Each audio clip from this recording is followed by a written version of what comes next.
All right, this episode of the LPDS, we get into some weekly updates from the LPDS universe. I provide some updates on upcoming sports live streams brought to you by the LPDS. Very exciting stuff. And I vent about the World Baseball Classic and the reasons for the loss and why it chapped my you-know-what so much. All that, plus a cage fact coming at you right now.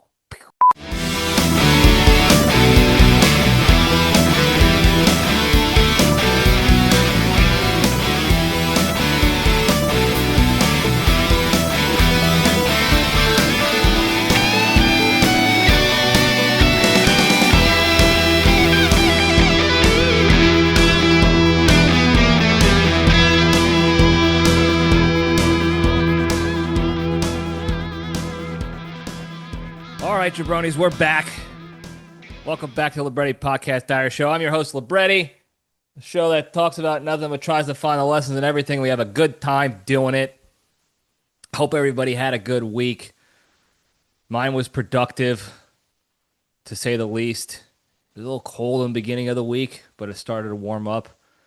I didn't do a lot of social activities this week compared to last week, of course, because of the Creed concert and all. But I say this week, I meant this past week. You know what I meant. So I kind of use this time to recharge the batteries, recharge the bank accounts, the what have yous, and get after it with Spearhead stuff and all that. Also, I don't know when this is going to end. I hope it ends soon. I know the rodeo will be done by the time this episode posts. It ends on the 22nd of March. So what is that? What's today? Sunday is the last day? So, yeah, it ends then. So I'm hoping that's sort of like the end of the spring break season, because for whatever reason, a large contingent of people decided that they were going to make Houston their spring break location this year. And it was not a courteous contingent of people. It was not like a bunch of people who just wanted to get away from the standard, like Panama City, Daytona, beachfront spring break locations, and they just wanted to kind of explore a city and have a good time. It was a contingent of people that made the city not only more packed by a lot, which is crazy. I don't know where so many people even came up with this idea. Like, I don't know what websites or forums or wherever on social media that they found out that this was the place to go besides the beach. But it was, I mean, the crime skyrocketed for this past month. Everything got worse. Traffic, crime, the desire to actually go out in society in the area, everything got worse. There was even like garbage and trash going on at the rodeo. Now, the rodeo's been going on for years. It's the big event in Houston. It's the biggest rodeo in the country. It's a famous thing. I've discussed this already. And for years, it has been the family-friendly place to go to enjoy some carnival stuff, fried food stuff, bringing the family to get out and about to see some animals. You know, they have all the rodeo animals, the cowboy type animals, horses, cows, steers, pigs, sheep, what have yous, bulls, burros. And then you can go see rodeo stuff. You can go see concerts every night on the famous stage. You can watch the actual, like, the job and careers and lifestyle of these ranchers and cowboys and cowgals, where they're auctioning off steer to mate with other cows to just do all the behind the scenes stuff. Get steak and meat and dairy cows and all this crap. They auctioned off chickens, pigs, sheep, everything. Like the whole behind the scenes is just a fun time. And historically, it's been a fun time and a safe time for families and everybody to go and have a good time. Well, for whatever reason this year, the riffraff came in for spring break, college age type people that that's all I'm going to say about that. They're college age, young adults. I don't know. I don't know if any of them were actually in college. The way they were acting, I don't remember. I only remember maybe one or two instances off the top of my head where there was these large gatherings of college age kids in my area where it got so bad that like families had to hide and leave town until the event was over. This is what it was like. And there was I think there was a death at the rodeo. You can go Google Houston rodeo chaos or whatever you want to, however you want to look it up. And you can see how there's multiple videos of just random fights breaking out. There was actually even a local news report while I was at the gym watching this on the local Houston news channel. And it was basically they were asking people, they were doing studies, little surveys and polls of like what did you think of the rodeo this year? And like 90+%, I think it was like 92% said that this was not family friendly this year, especially the attire, specifically the attire people were wearing was not family friendly, and we need to get back to family friendly. And then they showed videos like they were blurring out people's asses, but people just walking around in basically their underwear, which I don't care per se. I'm all about that. Whatever you want to wear, it's fine. But at the same time, I understand why these people are mad because this is historically a family friendly event. This is not a spring break event. The Houston Rodeo is not a spring break event where you go around and you're doing body shots and you're having wet t-shirt contests and you're doing sex stuff on top of your cars in the parking lots and stuff like that. It's not it's not like that. So when all of a sudden it comes in and floods the rodeo, yeah, people are going to be angry and say this is not the place for that.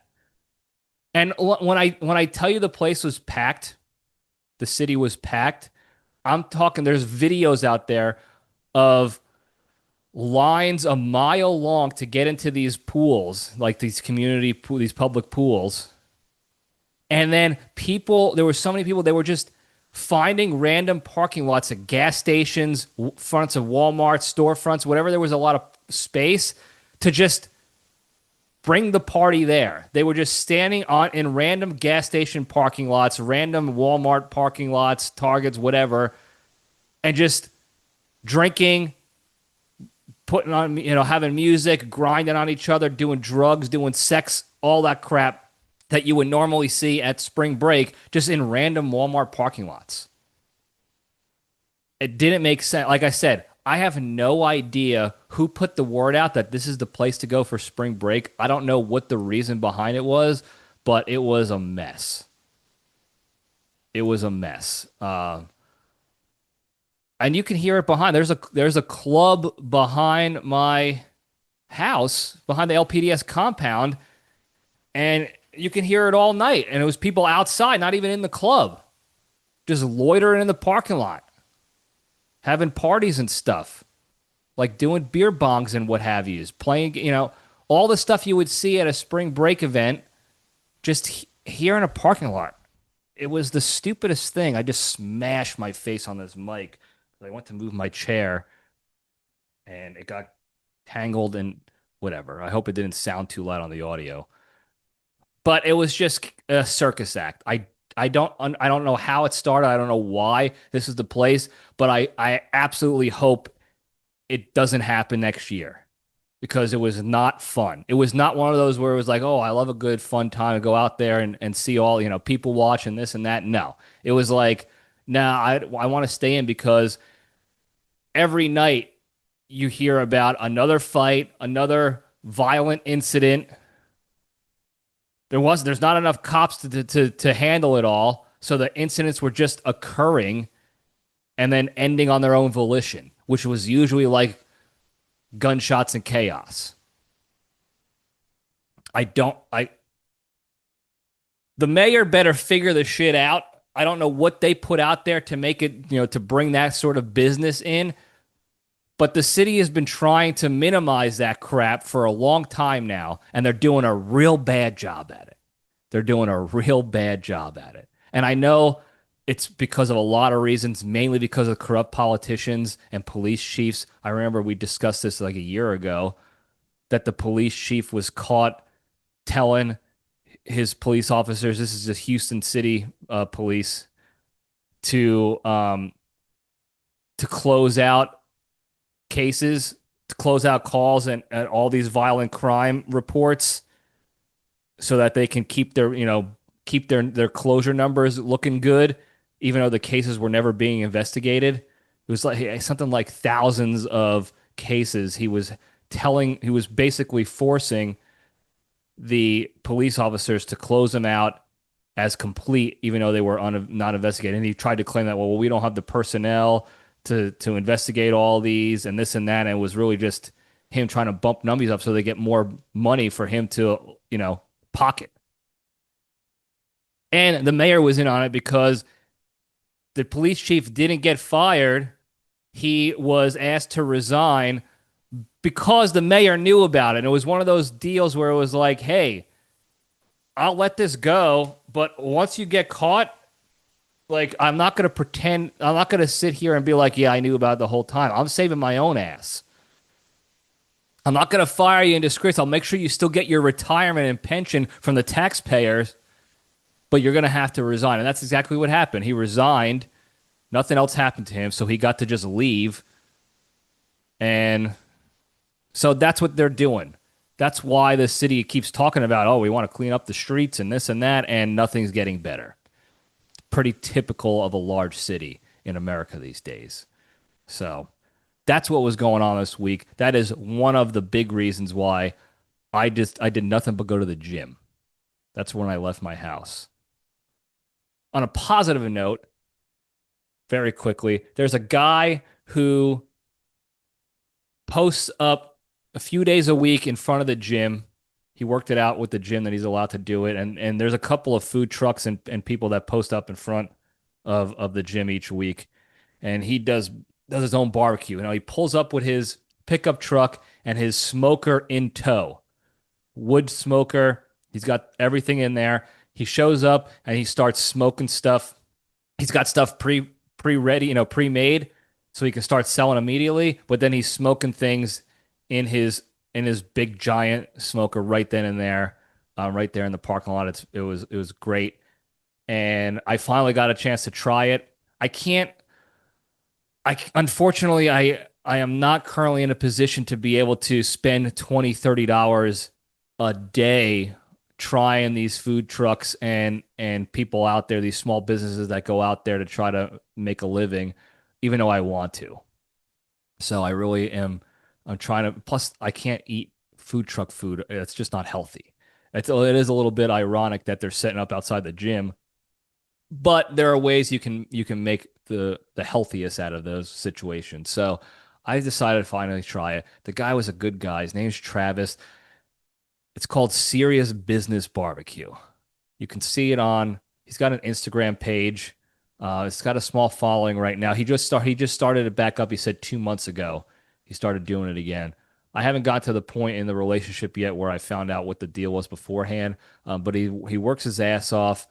He's in the heat, smoking and cooking food for people.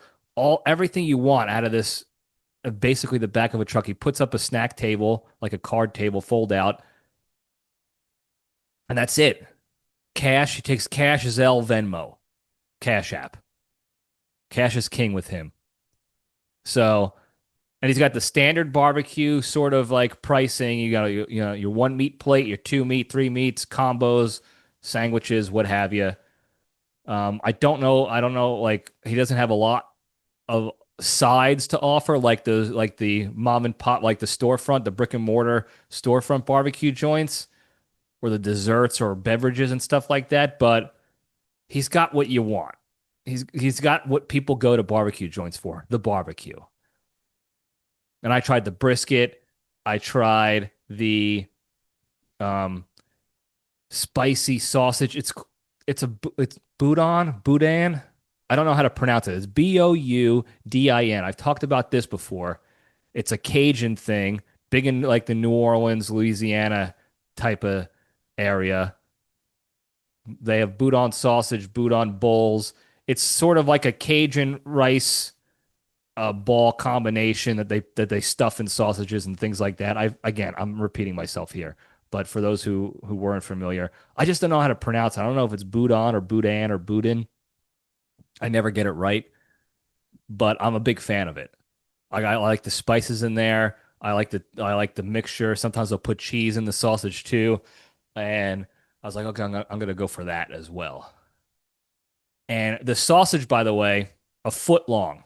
I'm not joking. I'm not joking. This is not an exaggeration. It was a foot long. He couldn't fit it in the styrofoam container for me. He just gave it to me in foil, and he's like, "Sorry." I was like, "What are you sorry for? This is awesome." In fact, I saved the half of it for the next day. And then he threw in a pork rib on the house for me, which was also delicious. Now, the brisket was there all day. It was the tail end. He actually he even said like, "Listen, I don't know. There's enough for like one brisket sandwich left, but it's like the entrails, you know. You're probably it's not my best work. This is the end of the road here." And I was like, "I'll take it. I don't care." And it was still good. It was one of those where it was like, "Oh, if I got a fresh batch of this guy's brisket, it's gonna blow my balls off."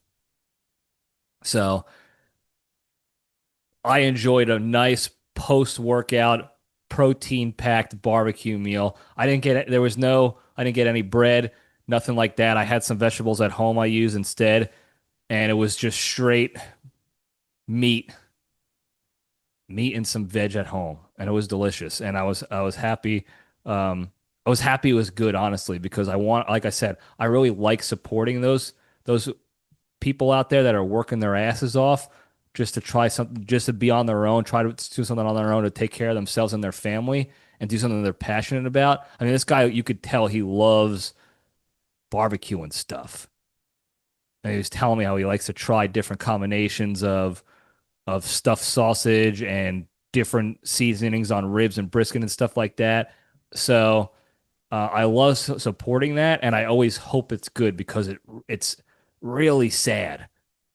It's really sad when they put all that effort into it and you get a absolute dud of a meal. And thankfully, it was not the case at all. The next time I go, I'm gonna post about it on on my pages on social media. Not that I have this giant following, but um, I'll show you guys what we're working with here, and maybe I'll get there earlier next time so I can get a fresh batch of brisket and I'll find out what else is going on there. But that was a nice little end to my week. I did it on excuse me, on Friday. I can't make a habit of it because I don't, can't be eating barbecue brisket every day and expect to stay healthy and fit. And also I don't have, I can't be paying for all that all the time. So anyway, serious business barbecue, top tier spot. All right, moving on. Very, very quick, friendly reminder that the Epstein files are still out there, folks. Oh, yeah. Oh, yeah. I'm talking about it again. They're still out there. And guess who's not talking about it anymore? The administration, the politicians, and the media. Of course they're not. Of course they're not. Why would they be? I just read another correspondence. It was an email or I think it was an email sent by this lady who was a bigwig at McDonald's back in, I think it was like 2017, maybe 2018. I don't remember the exact year. Maybe even maybe a little earlier, where she said she was like the head of global restaurant something. I don't know the title again, but it was a bit like for the whole McDonald's. Like, you know, that geek CEO is the CEO of McDonald's worldwide. She was worldwide position, whatever she was, the director of whatever, global engagement or whatever.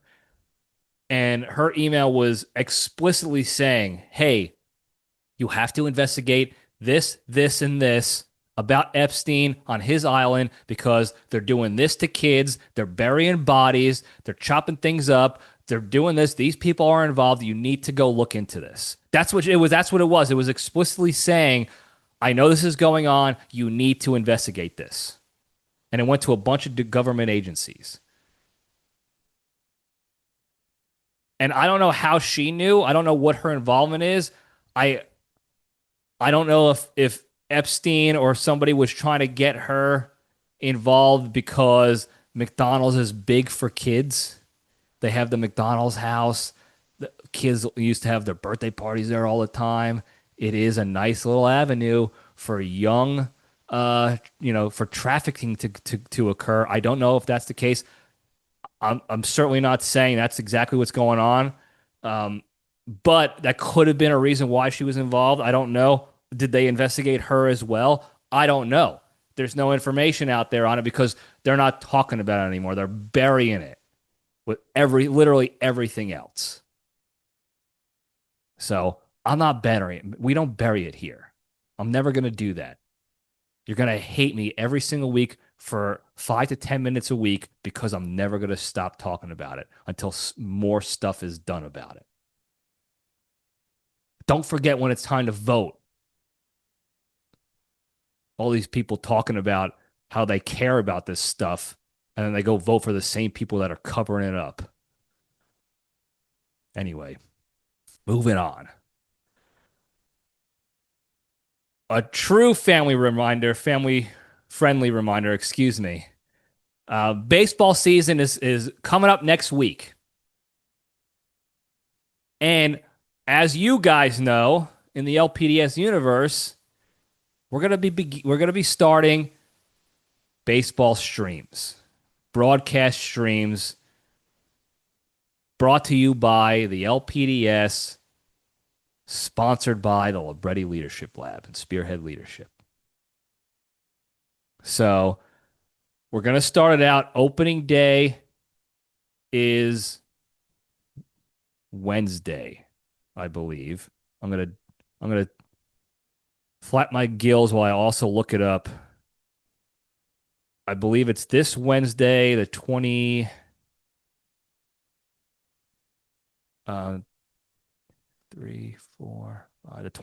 of March.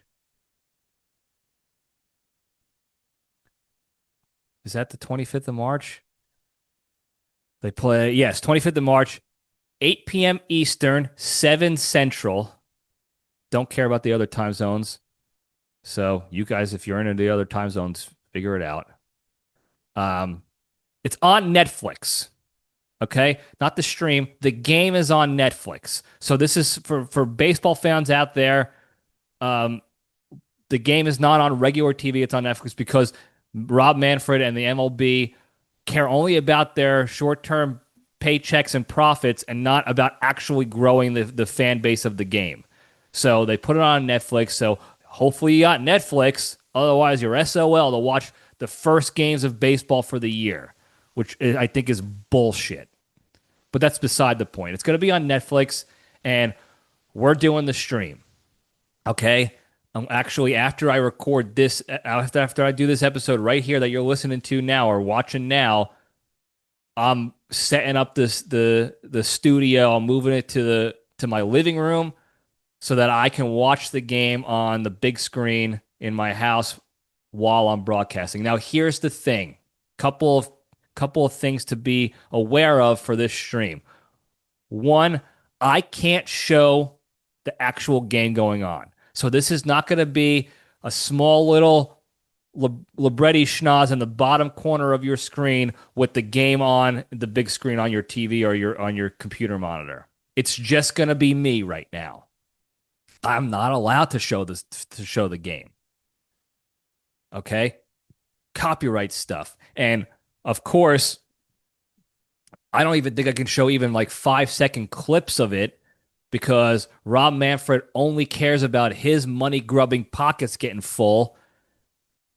And anybody who's going to even get eyeballs on the MLB that's outside the MLB themselves, he's going to snuff them out. In fact, if you guys remember, you probably don't. A few years ago, I did an episode with my brother Bonji at his house in Hotlanta. We did it in his basement, and in the background of that, it was blocked by our heads, but it's still in the background, blurred background, mind you. We happened to have a game on. I think it was a Yankees game. We had it in the background because we were just watching baseball, and then we were like, okay, let's record. Let's do an episode. And because it was on in the background, I got a hit on YouTube saying, hey, you can't monetize this. If people watch this episode and you get money from it, popularity and money from it, we're taking the money because you had 6 seconds of clear, visible footage of an MLB game that you don't have the rights to. It was stupid. So I have to figure out myself how I'm going to be able to incorporate some visuals on the stream so that you can see the game without getting, kicked off of YouTube or banned or anything like that or fined for something stupid and silly, because I'm not trying to make money off of this. I'm just trying to have a good time and hopefully connect with you guys that enjoy the stream and want to get in on the chat and stuff like that.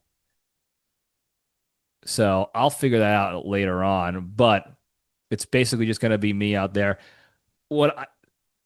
This is why I say that, because it is a little annoying. I personally, I don't like watching people watch stuff happen. Like, I'm not watching this stuff happen myself. I'm watching somebody else watch it. And I've said this a lot in the past where I used to watch a lot of the Barstool Sports live streams when they had, like right now they have the March Madness live streams going on. And it's great when you get clips of like funny stuff happening in their gambling cave, but the vast majority of those streams is them sitting in silence on their phones while the games are going on. And that doesn't do anything for me. Like, I want to hear about the games. Then I have to go to a different screen to watch the actual game itself, because they're not allowed to obviously broadcast the games themselves, but they're not commentating. They're just sitting there. They gambled on the game, so they're hoping for awesome clips of them. Obviously they're hoping they win their bets, and then they're hoping for clips that they can put out there on their social media to go viral to get more people watching and buying their merch and stuff like that. Got it. Whatever. Cool. It doesn't do it for me. Like, it's not entertaining for me. I go to their page on Instagram and watch the clips only now, because that's all I care. That's all that's entertaining for me, is those one-off clips that happen every 3 hours on their all-day streams. Also, it's annoying to have different devices to be able to watch the sport and that stream. So my goal here with the Yankees streams brought to you by the LPDS, sponsored by Spearhead Leadership, is to provide some sort of commentary to the game, so that worst case scenario, if you guys only have one device or one screen to watch from and it's just me out there, at least you're going to know what's going on in the game better than you're going to get from all those other streamers out there who just watch to check on their bets, and from the game casts online that just update you on the pitch count and the result of the at bat or whatever. I will be providing some commentary in there, like, here's the 0-1 pitch, fastball outside, that pitch sucked, that call sucked. Hopefully they challenge it. Like, stuff like that. I'm going to be updating you on the game as it's going on. It's not just going to be me sitting there watching and reacting only. I will be reacting to things as they happen. So the reaction is going to be real. Is it going to be entertaining? I don't know. I sure hope so, but I'm going to do it in a way that gets my reaction out there naturally, but also allows me to enjoy things as well. And hopefully that brings you joy and entertainment to the whole thing. So that's going to be the play here. Also, there's going to be a chat that only subscribers will be allowed to chat in. So if you want to talk to me, you want to ask a question or make a comment or a joke or whatever, trash talk me, troll me, whatever you want to do, you got to be a subscriber to the page on YouTube, the LPDS page on YouTube, to actually do the chat. But anybody can watch it. So the stream is going to be public, but the chat is going to be for subscribers. And if you're not a subscriber, you can subscribe instantly, and then all of a sudden you'll be into the chat. You can start chatting. And I'll start advertising this now. Well, I don't know by the time you're listening to this. Who knows when you'll tune into this episode? But you'll see on my social media pages will be the advertisements and the links for the stream coming up Wednesday the 25th. I'm going to start streaming at 8 Eastern, 7 Central. I know the first pitch is going to be like probably 8:05, 7:05 Central. But I'll be up there to preamble and shoot the shit for anybody who might be on at that time. Probably not a lot of people tune in before the game starts. So I'll just start getting on there and assessing the camera and doing all that stuff, make sure everything is looking good for everybody and making sure my system can hack it and we'll have an enjoyable stream. A couple caveats for you that I don't know why I'm telling you guys this, because I know you're going to be high value, respectable chatters, if you will, viewers of the stream. If you're in there and you want to comment or you want to ask a question, obviously I'm not going to tolerate any bullshit as far as derogatory statements, hard Fs, hard Rs, things of that nature. I'm a one-man show, so it will take me time. I don't want to neglect what I'm doing, watching the game and commentating on the game, to go deal with trying to block people and ban them from the stream or whatever. But I'm going to do that. Okay. You can trash talk me. We can curse in there. Like, it's going to be pretty open and flexible. You can say jokes. You can tell me I suck. You can, again, troll me, whatever you want to do. But there are certain things we're not going to allow. One, because I don't like that stuff. And two, I don't want to get kicked off of YouTube. I want this to be something fun and to grow it so that more people can enjoy it as well. So if they don't want to listen to the regular commentators that are just sitting there all buttoned up and tightened up, and they can't say what's really on their mind, and they can't speak freely, and they have to be all positive spin on things, and it's not a fan's perspective. They have a different perspective altogether that sometimes is not relatable to what the fans are watching.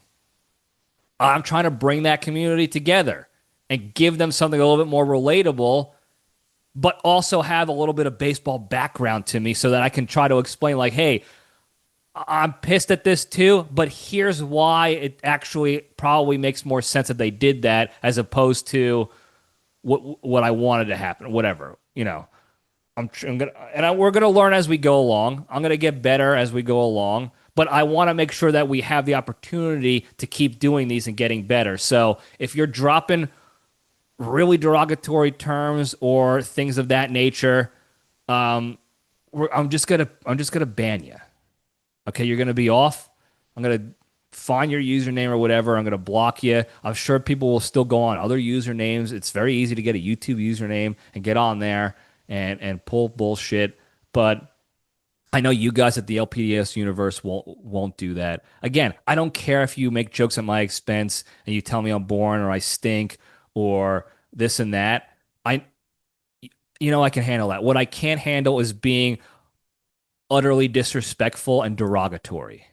We're not going to do that. We don't do it here on the LPDS episodes. You ever notice that? So everything that you hear on an LPDS episode is fair game. All the stuff that you don't hear on the LPDS episodes is for a reason. It's not in this. It's not part of this universe. We're not allowing it in the universe. So if you're gonna tell your friends and enemies, hey, check out the stream coming up on the Libretti Podcast Diary Show YouTube page, give them a friendly reminder. Hey, like, this community is tight knit and it's a great community and it's built on respect and fun. But if you step out of line, you're gone. Like, we don't want that shit. Okay? So we'll see as people actually comment, and you'll see who is going to eventually get banned and then this and that.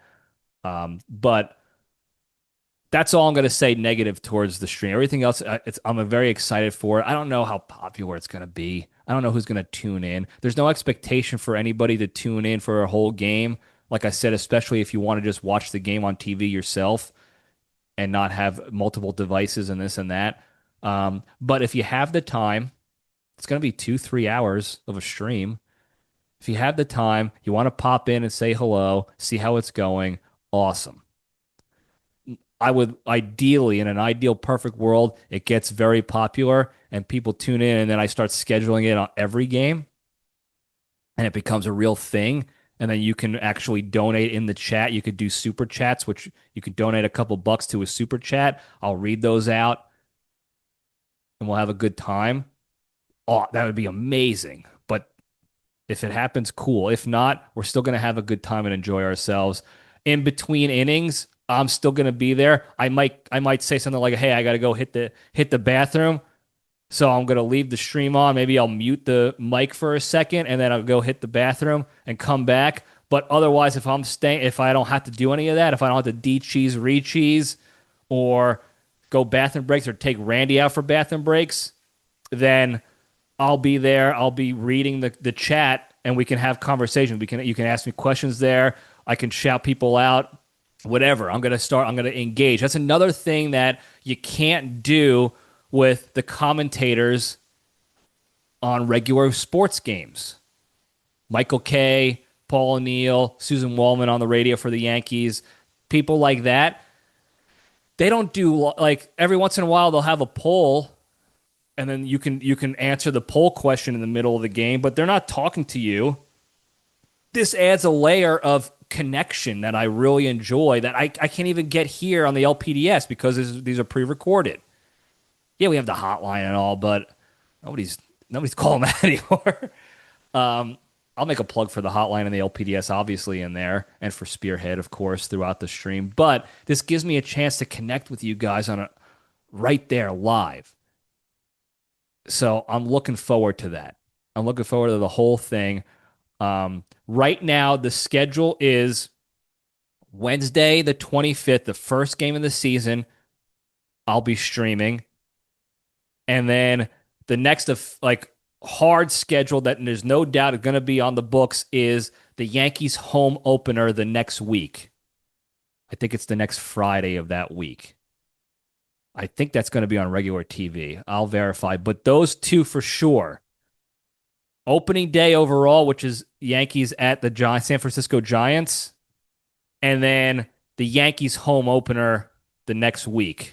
April 2nd, I think it is. I don't remember the exact date just yet. Those are hard scheduled. After that, I will likely pick one game a week to do a stream. Maybe it's a rubber match of a series, so the game means something to win the series. Or maybe it's the first game of a Yankees-Red Sox for that week. Whatever it is, it's just going to be one game a week, and then we're going to assess from there.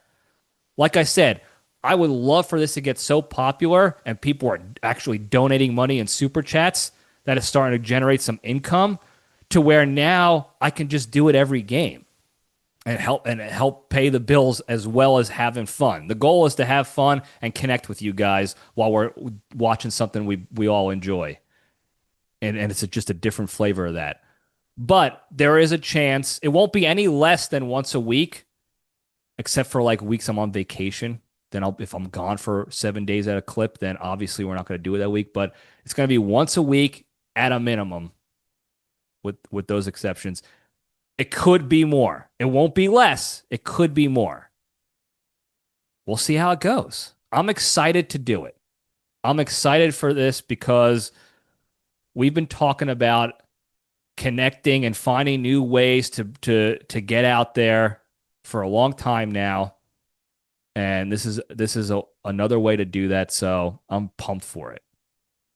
And I'm fully aware that it will likely suck. Obviously, compared to the pros out there, the Michael Kays of the world, who get paid a lot of money, have been doing it for decades, and are like the voice of the Yankees.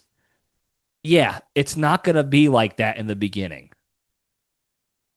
But it's going to be a fun ride. It will absolutely be a fun ride. We're doing something different. I know there's a lot of people out there that are streaming live games and stuff like that in similar fashion. But we're bringing our own LPDS flavor to the mix that you can't replicate with other people. There's the one guy, he's a heavyset guy. I think his name is Hogsdale. And he does a lot of streaming for, I think he does New England sports. I think he does mostly Patriots. I think he did some World Baseball Classic stuff. He's also very good. I don't know how involved he gets into the chat, though. I've only seen a couple of his clips. Again, the viral clips of him screaming and going wild on big home runs and big plays and stuff like that. He's good, but he's not LPDS. He's Hogsdale. So we're bringing LPDS, Northeast New Jersey flavor, to New York sports and wherever else and beyond, maybe. Who knows? So stay tuned for that. And if you're tuning into this late and you missed the first stream, Yankees home opener, I think it's that Friday, April 2nd. One of those days in April, first couple days in April. That's the next stream. It'll be on the LPDS YouTube page, and it'll be under the lives. It'll be scheduled. It'll be titled something like Yankees versus whatever live stream, this date, brought to you by the LPDS, whatever it says on there. I'll even start creating little thumbnail images to advertise it better, so it's not just, so that people can see it and tune in if they want. And then tell your friends and enemies, and it'll be a good time. That's all I got to say about that. Now we can get into the good stuff, or the venting stuff, if you will. So we'll step into the cage.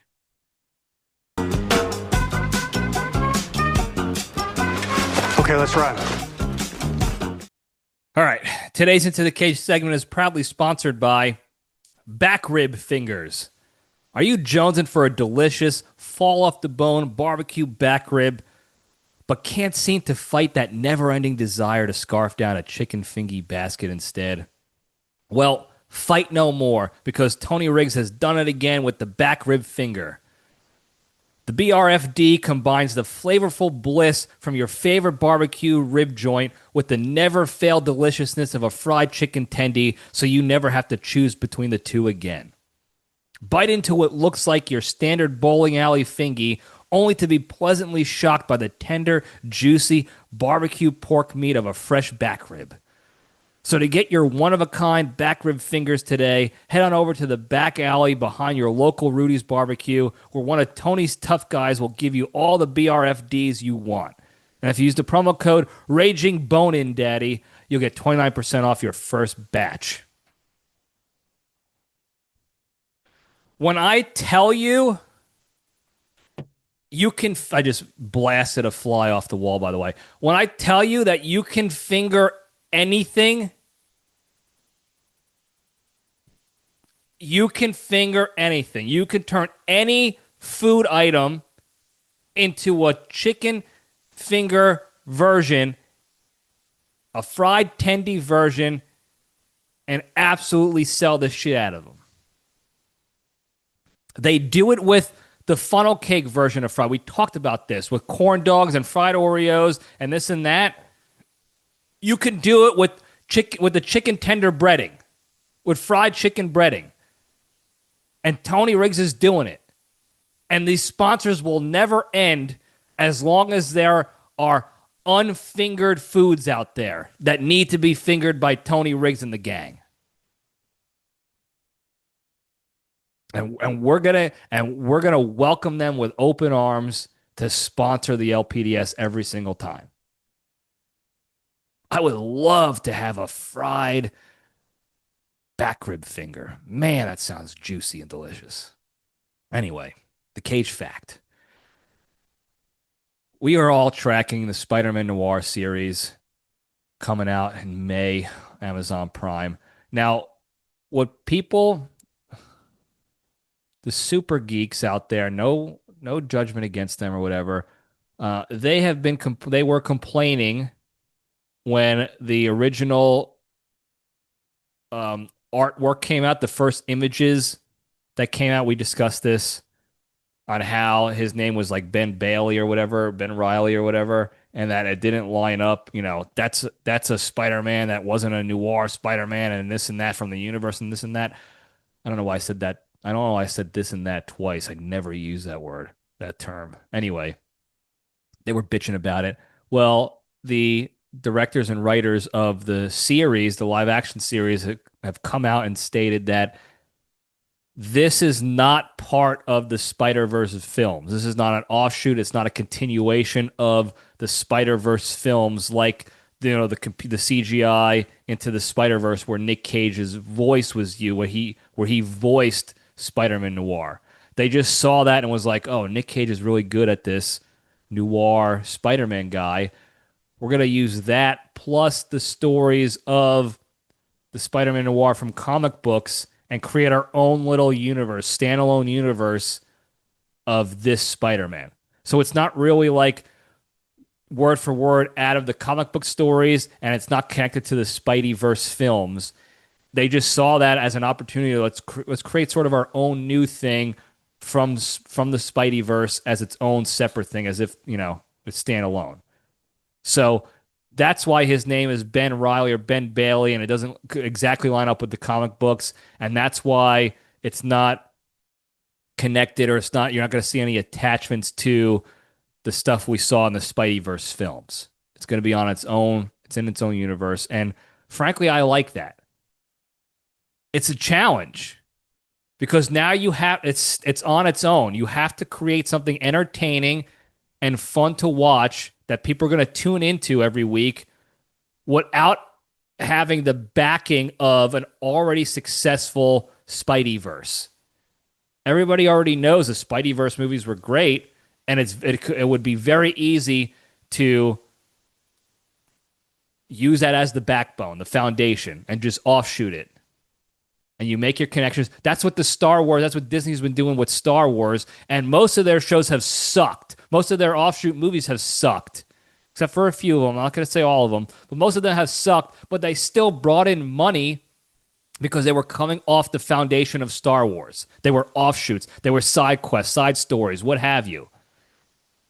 This is its own thing. So, yeah, it's a little riskier. It's more of a challenge, but I like that. I like that they're slapping their creative dicks on the table and saying, hey, we got something here that we don't need that big blockbuster foundation.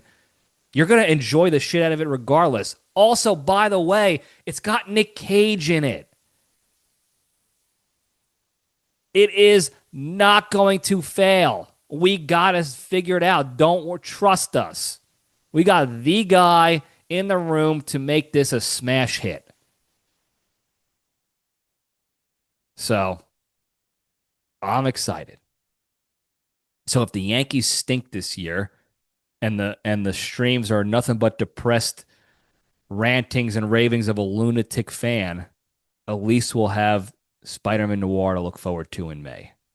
So there you go. That's the Cage fact. Moving over to the Junction, we'll spin the logo up. God damn these flies. I just ordered more traps for this fruit flies. I've killed thousands of them so far, by the way. Thousands. But I had to buy these sticky traps because I can't stand the smell of apple cider vinegar in my house anymore. They're effective traps that I set up, but I gotta, I hate that. I can't walk into the house and smell vinegar all the time. It's not good. Nobody wants to come over to my house to begin with. Now they're gonna come over and they're gonna smell that. They already don't want to come here. Nobody wants to visit me to begin with, except for my relatives when I'm in the middle of a 100-round endeavor on zombies and it's the worst time ever to come visit because I'm going to absolutely embarrass my family name. That's the only time people want to come visit. Otherwise, nobody's coming here. So now I'm going to have the place smell like vinegar for them to, if I can trick somebody to come out here and hang out with me, they're going to come and walk into that. I don't think so.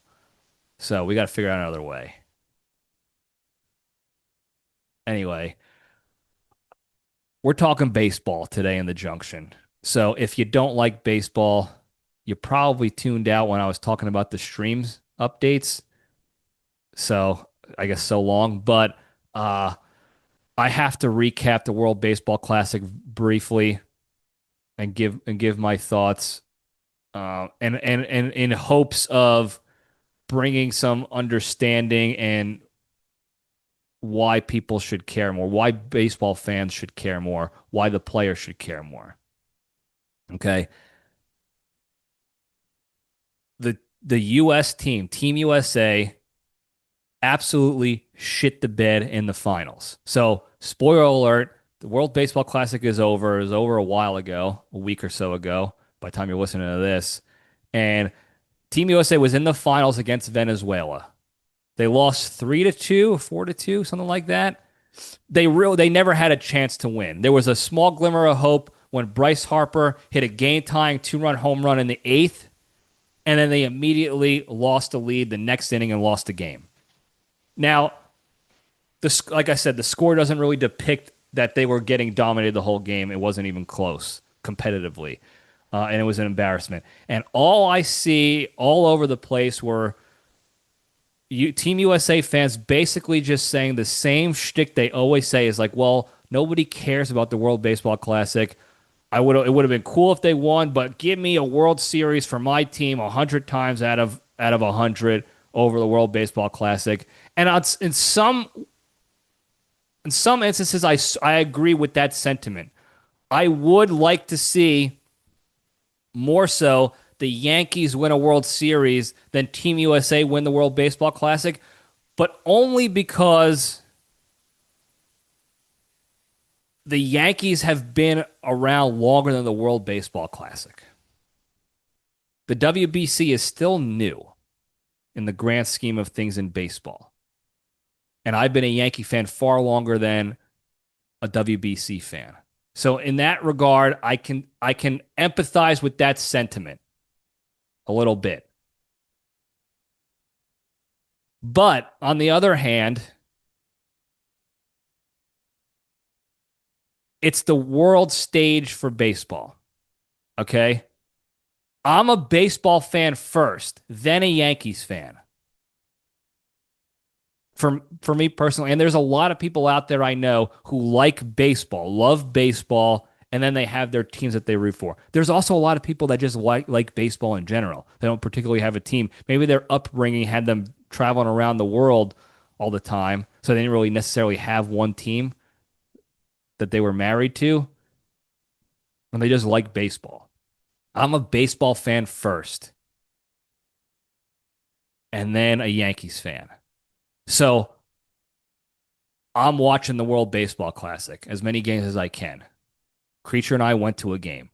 What a gift that was. What a tremendous day. And they actually won, thankfully. And the World Baseball Classic has the ability, if I think the MLB runs it, so Rob Manfred, I despise that guy as a commissioner. So I don't think he's ever going to actually create a better product. But it's growing in popularity. It used to be a joke because nobody was playing in it, and they were bringing in these scrubs to play, and it was just bad baseball, and nobody watched it. But now the majority of the teams, and I've discussed this in the past last week when I talked about the game we went to, the majority of the teams have pro ball players on their team. Guys in the MLB go back to their countries to play in their team. Guys in the MLB go back to countries that they have a loose affiliation with. Don't forget, Austin Wells was on Dominican Republic's team because his grandparents are Dominican. They were born there. So he went over there. Same with the Italian team.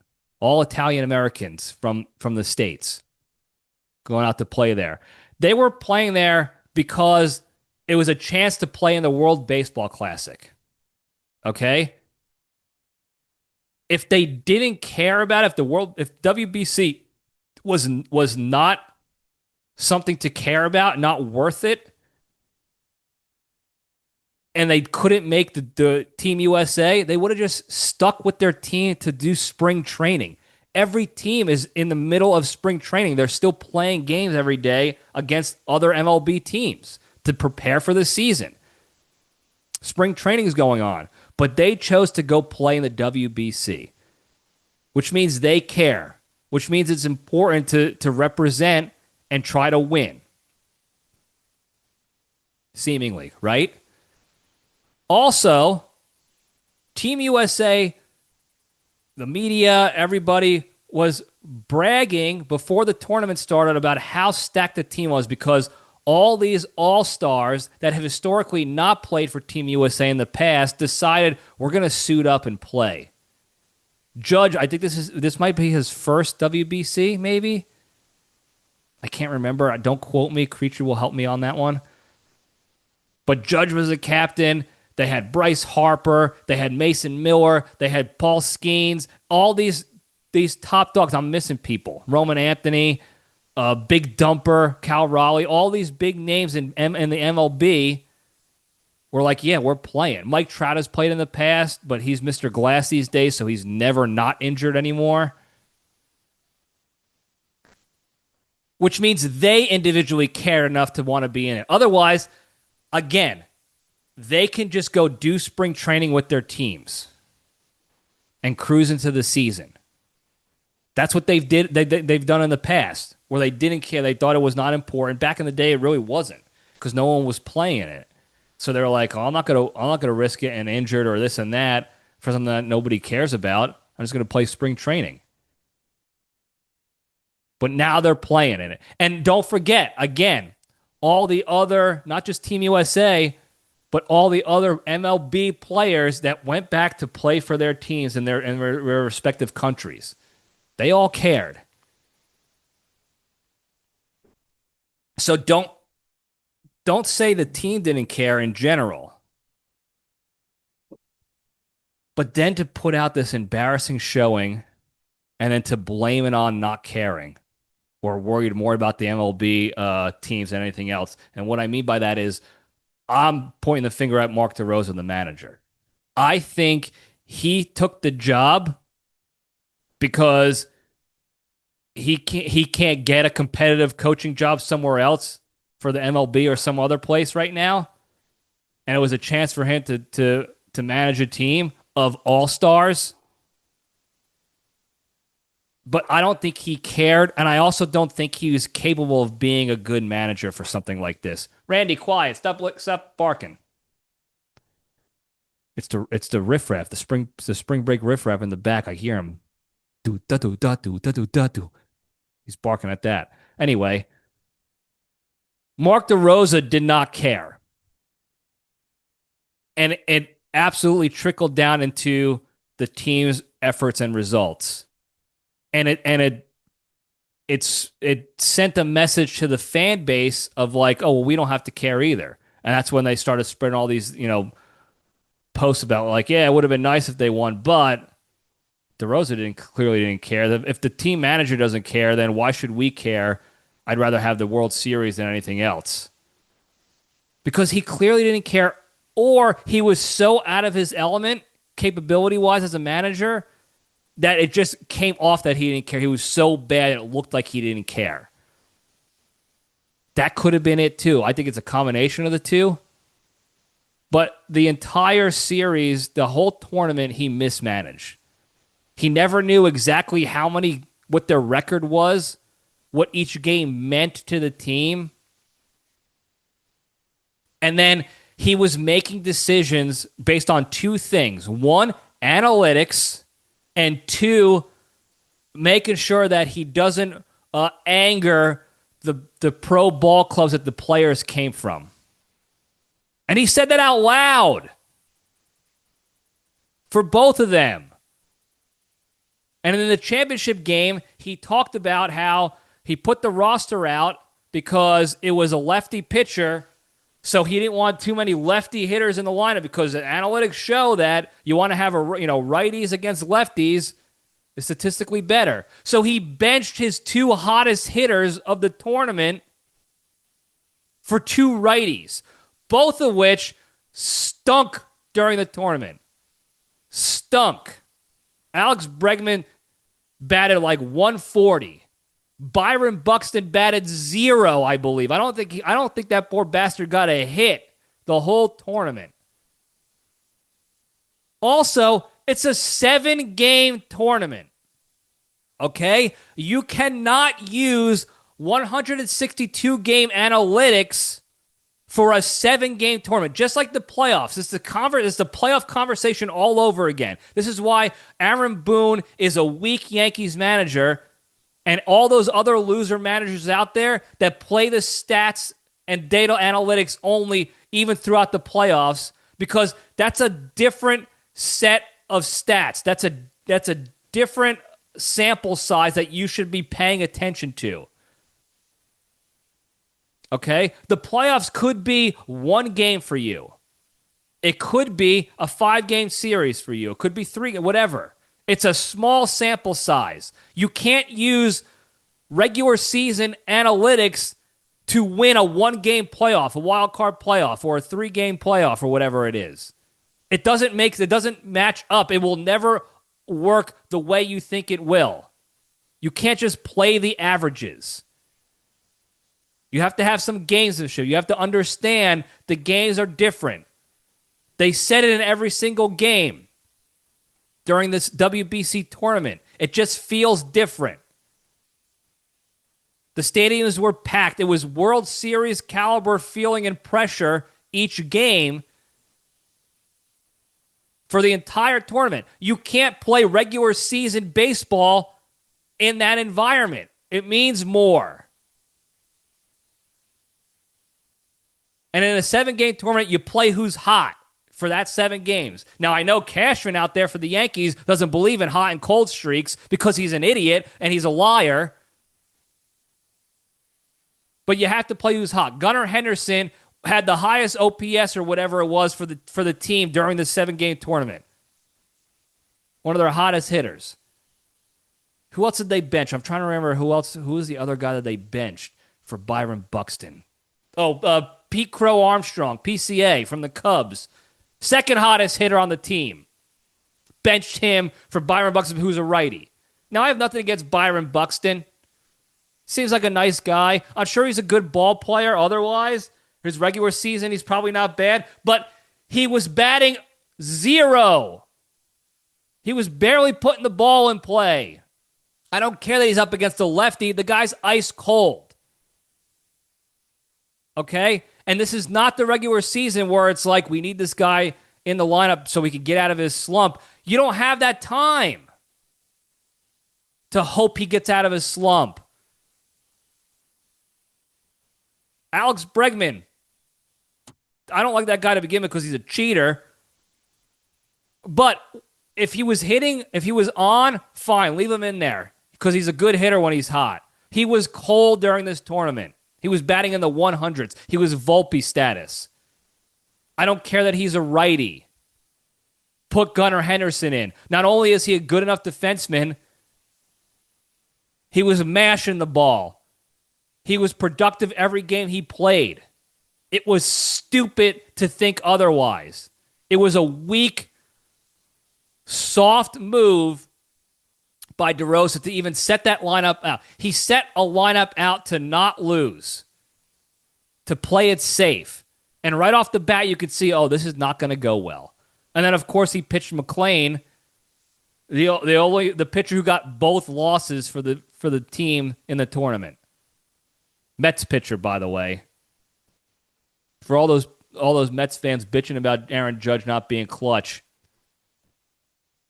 Not talking about McClain giving up runs every single time he went out there, while every other starting pitcher was holding it down. So shut up, Mets fans. Even though I don't mind the Mets because my grandfather was a Mets fan, shut up.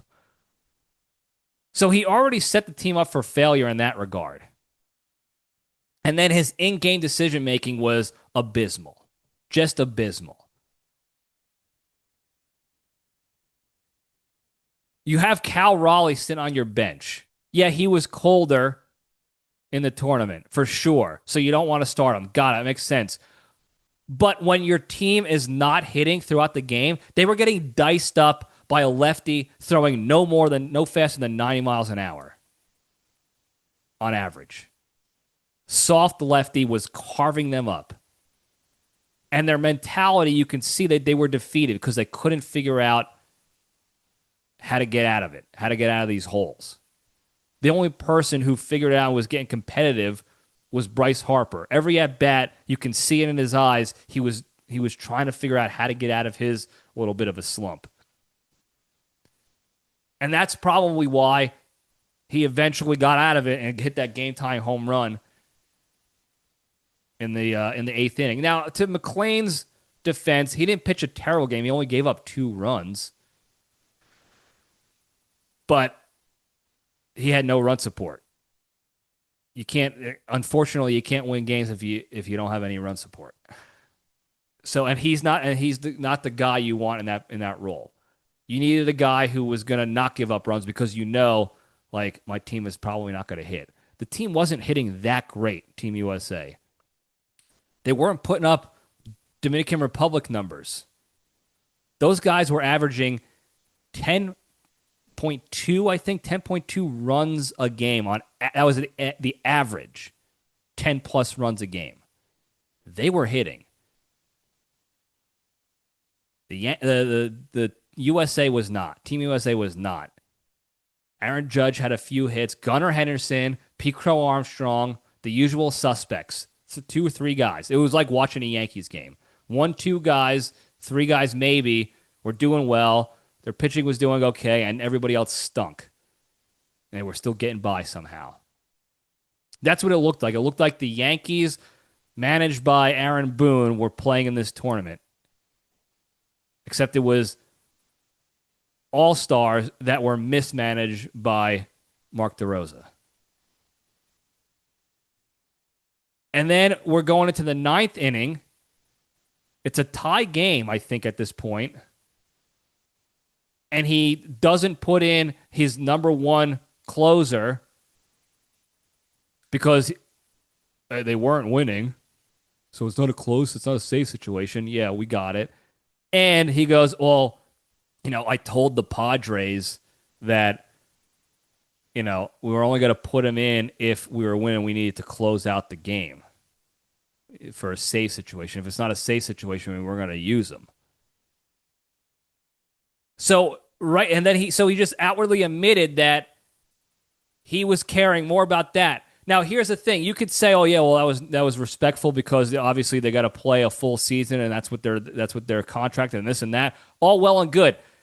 There were other MLB players playing for Venezuela. They were stacked with MLB players playing for Dominican Republic, playing for Puerto Rico, playing for every other team in the tournament, basically. And they weren't getting benched because they had an agreement with the MLB team to not play unless this and this happened. They were trying to win the tournament. Okay? Ronald Acuna Jr. didn't sit the bench because the Braves were like, oh, we don't want him to get hurt. No, they wanted to win the tournament. So they played all their studs. And DeRosa benched his studs because of analytics crap, which was weak, and then I didn't want to get the other teams mad. I didn't want to get the MLB teams mad. I made handshake agreements with them to take care of their guys. If they cared that much about taking care of their guys, they would have never allowed them to play in the tournament to begin with. It's happened in the past already. You have a stacked team. and you didn't utilize them, and you made up bullshit excuses. And it was just an absolute weak showing. And I hate it because it's everything he did is exactly what Cashman would want in a manager. He played the analytics. The safe bet was to play the averages, run the numbers. The averages will tell you that's what's going to happen most of the time. So we play the numbers no matter what. Don't worry about slumps or hot streaks. They don't exist. And care more about the guy's safety than winning the game. The guy doesn't want to get injured for the future. And another year goes by that Team USA does not win the World Baseball Classic. You can't say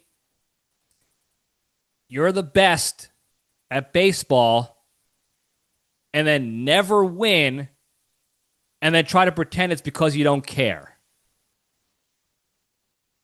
That's really what I'm getting at here, because that's what that's what the fans are doing, the mental gymnastics. I don't care. Then don't play. Then why are you watching? Why were the stadiums packed to the gills every single game? Why did the players say it felt like a World Series game every single game? Because nobody cared? Shut up. We all cared. Everybody who was watching cared. And you should care. You can make this an even greater tournament or greater event. It's a big deal. It's the world stage. People say, oh, well, the Czech team had a bunch of engineers and plumbers on their team, so that obviously they didn't care. No, they cared so much that they took their plumbers and electricians and threw them out there just so they could be eligible, so they can say, we have a team, we want to be part of this somehow. We want to get in the mix. So that we could we could just be part of we could play against the best in the world in the same tournament together. Now, I don't want to make full comparisons to the World Cup for soccer, because the World Cup has obviously been around much longer, and it is the big deal in soccer when it comes to international teams. But the framework is the same. It's players that are playing in all different leagues around the world. They're playing in Italy. They're playing in England. They're playing in Spain. They're playing in the U.S. now. A couple of top-tier foreign soccer players are playing in the MLS teams these days. It's been going on since David Beckham, actually. And then they go to their respective countries for the World Cup, and that's the big. And then all they care about is winning the World Cup. But every year, they still go out there and care about winning their league championships, and that's a big deal. Soccer is the big deal for the world. And not one time is Manchester United or AC Milan in Italy saying, hey, we don't want our players to, they're going to get hurt for the Premier League if they play in this World Cup tournament. We don't really, it'd be nice if Team Italy won, but we don't really care that much because we want Juventus and AC Milan to have, a good showing in their leagues in each season. Nobody's saying that. And like I said, it's not apples to apples here completely in comparison, but the framework is the same. The World Cup has just been around longer, so it's created a bigger buzz. And we have the opportunity in the baseball world to build that buzz up for the WBC. But because it's baseball, that buzz starts with the U.S. Okay? Obviously, Japan was going nuts when Japan won the last WBC. And even this tournament, they were filling up the stadiums out there. And the smaller countries are going to go nuts when their teams make it far. Italy making it far. Venezuela winning it. Dominican Republic going. But baseball is America's pastime. It's on us to make it a big thing. And I thought we were doing that by stacking the deck with players this year. Why else would you stack the deck? Why would teams allow their players to go play in this tournament if they if they didn't care about winning it?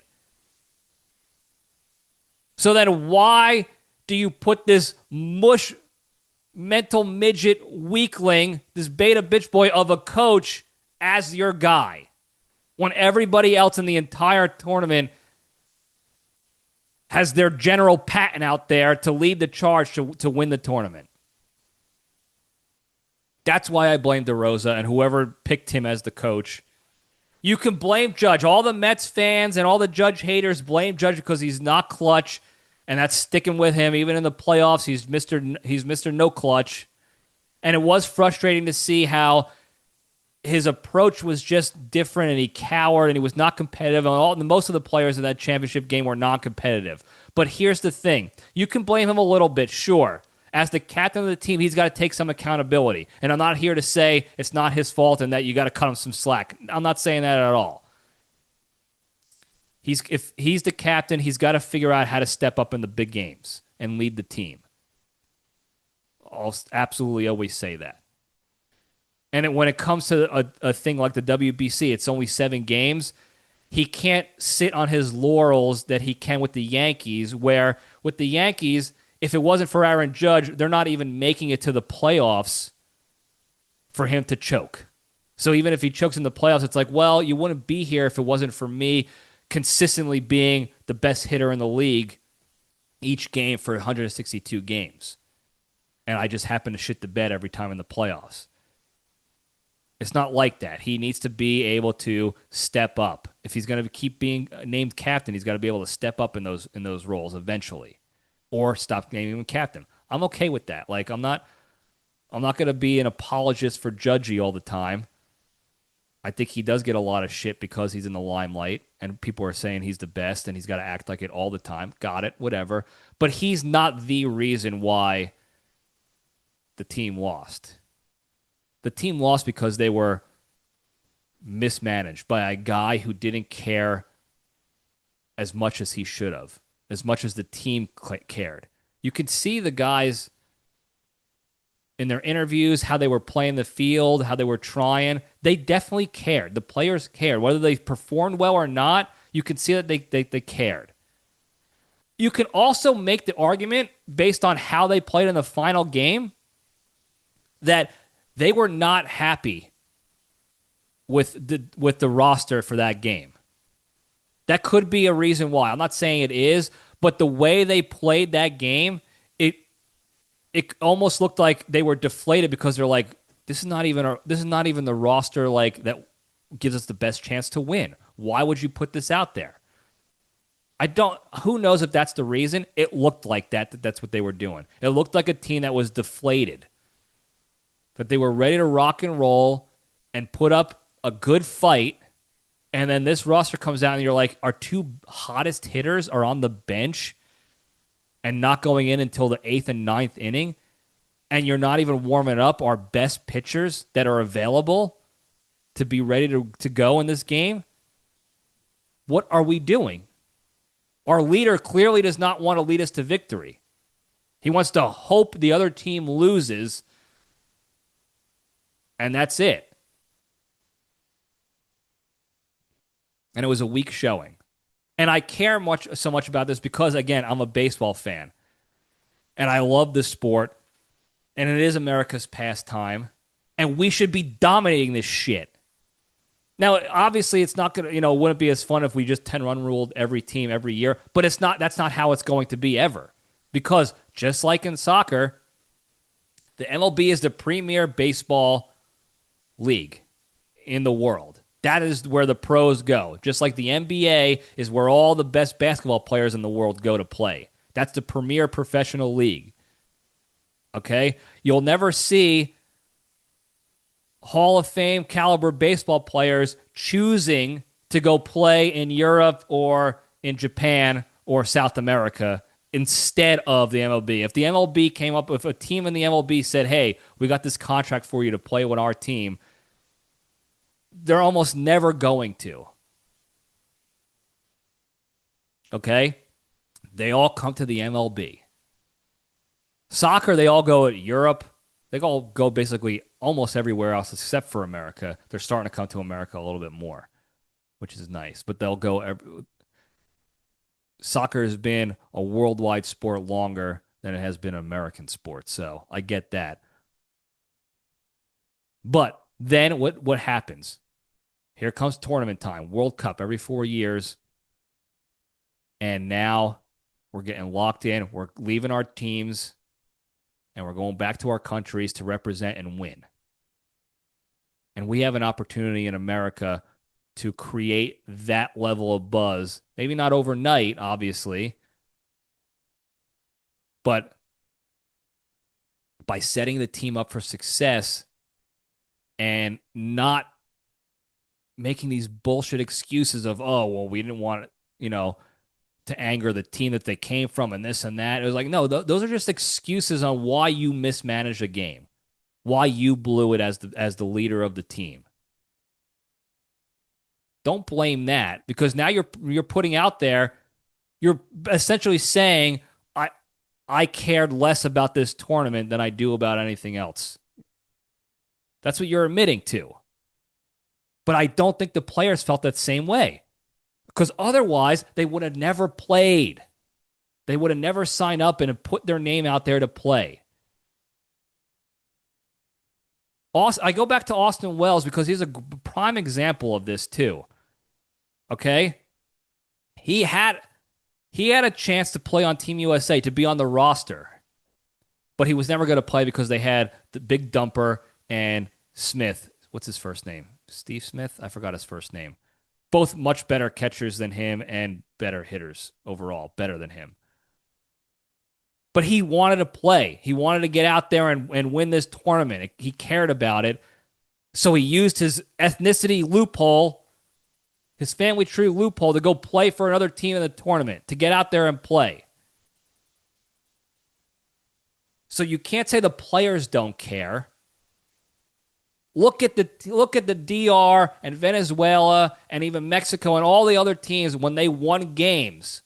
You could see it in their faces. They cared. And even the American players cared when they won. You know who didn't show that at all? Mark DeRosa. Who picked that guy? Who hired him? Was it Manfred? He's a Cashman hire. He looked like he's a guy that I'm telling you, Cashman would be creaming his pants over to hire a guy like that. Who hired him? In my opinion, my humble 1 cent opinion, he's the reason why the team lost.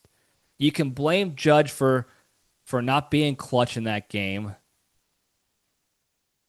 You can also blame the other players for being cold, for not hitting a soft 90 from the left-hand side, from the port side. You can blame all you want. But the guy who put that roster out there of cold batters and then didn't make any changes, significant changes when they needed to happen during the game, that was DeRosa. Okay? And I do say this a lot. Managers get too much blame and too much credit. They get too much blame when the team stinks and too much credit when the team wins, because they're basically just putting the roster out.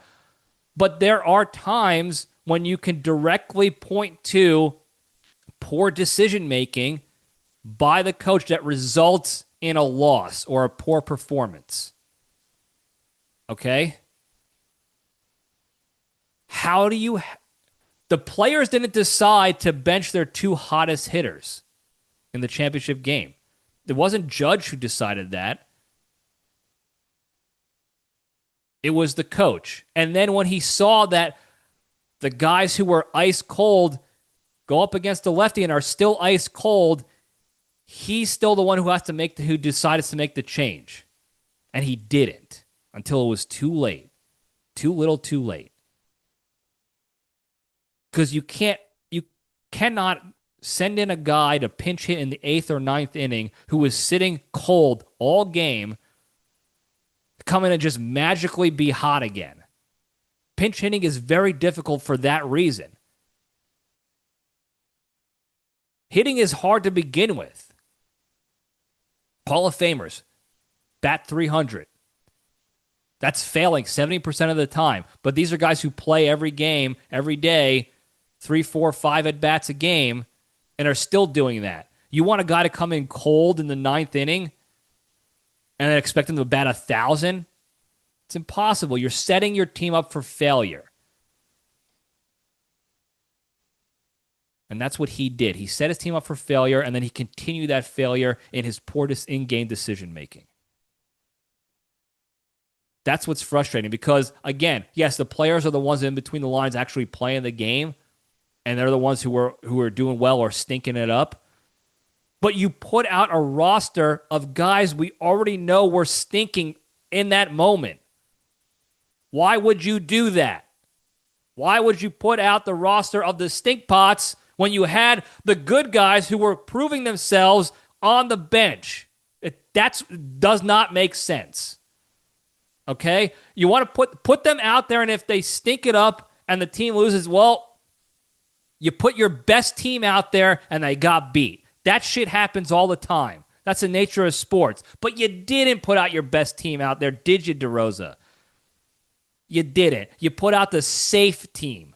You put out the safe stat team, the data analytics team. This is the safe bet. This is what the averages tell us. This is we're going to follow the numbies. Because 9 times out of 10, this is the best bet. But you didn't have 9 times out of 10. You only played a 7-game tournament. You were using the wrong numbies and the wrong mindset.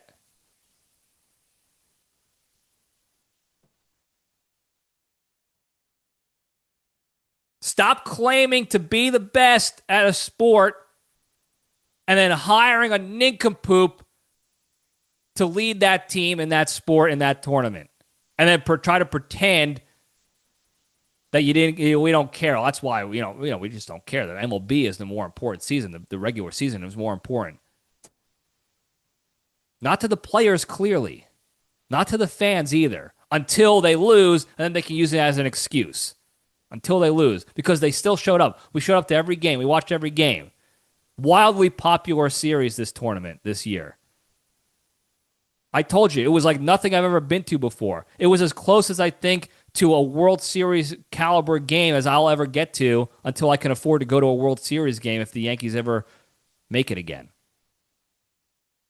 That was the intensity level in the stadium. For a round-robin game. It wasn't even in the bracket-busting quarterfinals game that we went to. So stop with the pretending not to care when the team loses and all the other bullshit. The players want to win. They cared. And if they couldn't play on Team USA, they care enough to go play on other teams so that they can try to win. They care. Set the team up for success and put in a coach who also wants to win, not some wet sock.